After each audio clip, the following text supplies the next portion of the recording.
one thing that, of course, confuses you at this point is when I introduce these groups, they are matrices and they are dimension D or 2D or something. So it looks like there's only one group. But what are these irreducible representations and, other representations?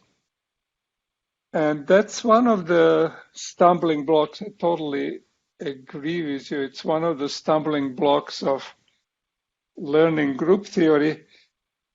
And that is that we can be in dimension much larger than our symmetry.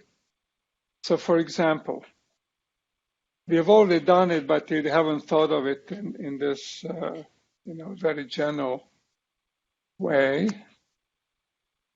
So, I can be I can have 3 robots playing, a ball game or something. So I can have lots of degrees of freedom, and I can describe all of them using my mechanical equations of motion.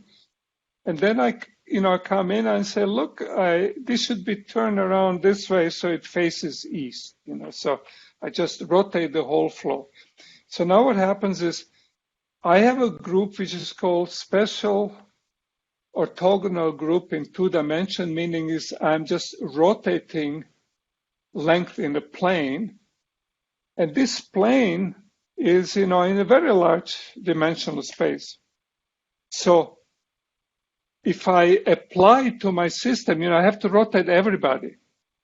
So my matrix that's implementing my representation of the group, action of the group, is actually 9-dimensional or whatever the phase space is, because everybody has to rotate. So that's an example of representation. So representation can be arbitrarily big, or it can be even very small. I can decide to say whatever you do, I say value is 1. So you vote, I say Republican. You vote, I say Republican. You vote, that's a group. It's a representation of voting system, which takes 1 value. But it has properties of the group, because properties of a group, if I apply twice, it's a group element, it's associative, inverse, it has all the properties, even though it's trivial. Or it can be that I really have a plane, like in this case, and I really rotate, this piece of paper in a plane. I just rotate my thing in a plane. And, it's a 2-dimensional group. I just have to take care of the angle. Now I'm cheating a little bit. I have translations because I can't really rotate. It's not pin and center, but you know what I mean. So in this case, I have a, simplest possible faithful representation. I'm really doing the real thing. Or I can, be at this height, at that height. I can be here, and I can still rotate. So I can be embedded in a much larger space, in which case I have representation which is much larger. So that's obvious, once you get hang of it. Even though I say my group is 2-dimension, rotation as special orthogonal group in 2 dimensions, meaning plane, it can be acting on any space of any size and dimension, because obviously we can do that. Now, the totally amazing thing is that when that happens, I have irreducible representations, and you know them in that case because they're called Fourier modes. I give you, we have a circle, and I want to rotate around the circle. You give me some function, and that function, looks maybe like this. I don't know. Let's say it has like 4 wiggles or something on the circle. I can rotate this picture by rotation group.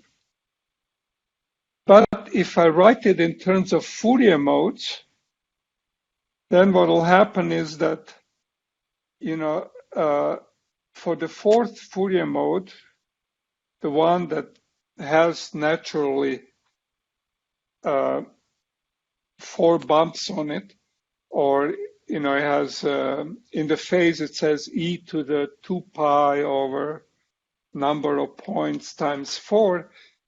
When I rotate by 1/4, I'll find out that this thing will fall into this itself.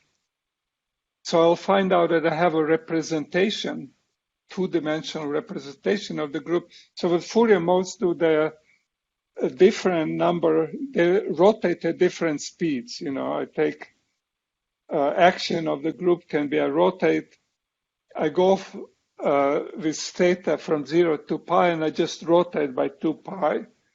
Or you go from 0 to 2 pi, but I rotate twice, because I have 2 times theta in my cosines and sines.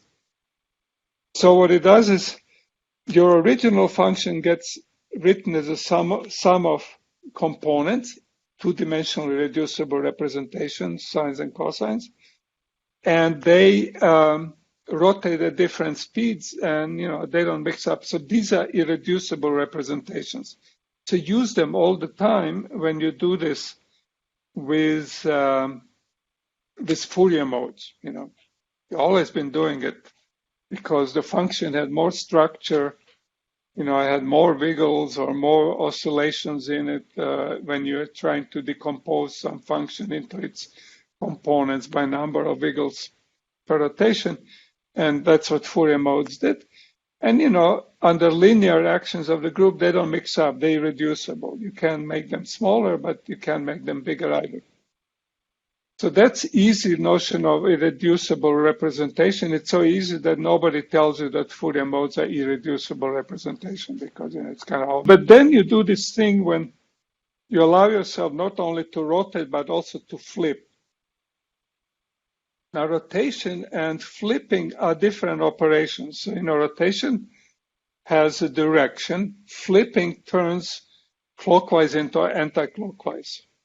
So what the flipping does is, if you allow it as your symmetry, you cannot distinguish between left and right rotation anymore because the group allows you to flip them into each other, which means that reducible representation that you had before, which is you had cosines of theta, cosines of 2 theta, cosines of 3, 4 theta, and sines, that's what you had before. Now you can't really distinguish them because they get glued together or mixed up together by the fact you can flip one into the other. And at that point, representations become non-trivial because, it turns out that you do it, that's all the exercises this week are getting used to what happens when you have 3 of them. First, non-abelian case, and once you understand that, you really understand everything.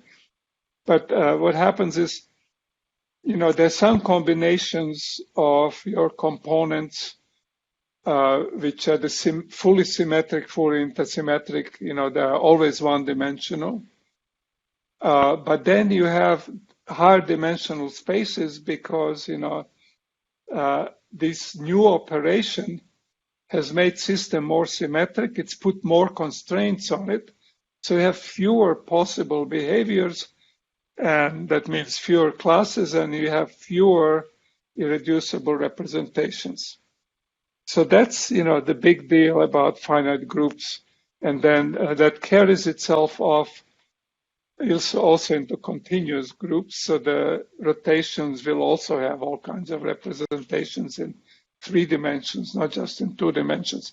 So that's where, things get more amazing.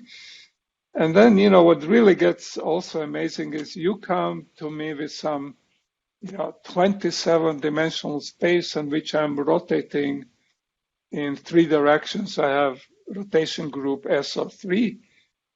And then I tell you, well, but, it's reducible representations of 1-dimensional, always have those. But then there is a 3 dimensions, and then there is a 5 dimensions. And stuff like that, then it gets very, then you really, mathematics starts leading you at that point. But the statement is that no matter what representation you give me, I can always write it as a sum of irreducible ones. For rotations on circle, you know that because that's called Fourier analysis. So you've been doing it all along. I give you a function, and you give me sum of coefficients of its Fourier components, and those are irreducible representations. Each coefficient is, you cannot make it smaller in that particular case. But when you have more symmetries, then you get spaces of different dimensions, which are the smallest possible, subset of the full high-dimensional state space. And that, technically means that when you have an action on the space with a symmetry always block diagonalizes action. So instead of having, matrices filled out every place, they become sums of blocks